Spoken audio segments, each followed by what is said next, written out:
მიხეილ ყაველაშვილმა მამუკა ხაზარაძე და ბადრი ჯაფარიძე შეიწყალა. პოსტი პრეზიდენტის Facebook გვერდზე გამოქვეყნა. გუშინ დასრულდა ადგილობრივი თვითმმართველობის არჩევნებისთვის საარჩევნო სუბიექტების რეგისტრაციის პროცესი. რეგისტრირებულ პოლიტიკურ გაერთიანებებს შორის არის ერთი პარტია, რომლის ლიდერები ამჟამად კონკრეტული დანაშაულისთვის პენიტენციურ დაწესებულებაში იხდიან სასჯელს.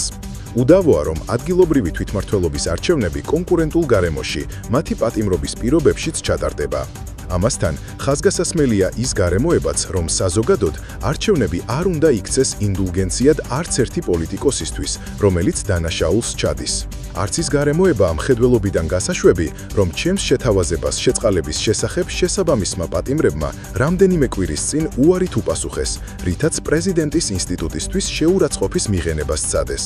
თუმცა, ყველა ზემოაღნიშნული გარემოების მიუხედავად, რათა არავის დარჩეს იმის თქმის საბაბიც კი, რომ ადგილობრივი თვითმმართველობის არჩევნების შეზღუდული კონკურენტუნარიანობის პირობებში ტარდება, მივიღე გადაწყვეტილება ორი მსჯავრდებულის, მამუკა ხაზარაძისა და ბადრი ჯაფარიძის შეწყალების თაობაზე.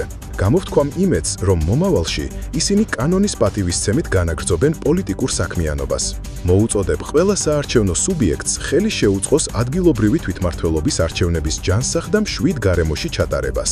წარმატებებს უსურვებ ყველა საარჩევნო სუბიექტს, რომელიც ადგილობრივი თვითმმართველობის არჩევნებში მუნიციპალიტეტების განვითარებისა და მოსახლეობის ინტერესების გულწრფელი სულისკეთებით მონაწილეობს. წერს ყაველაშვილი.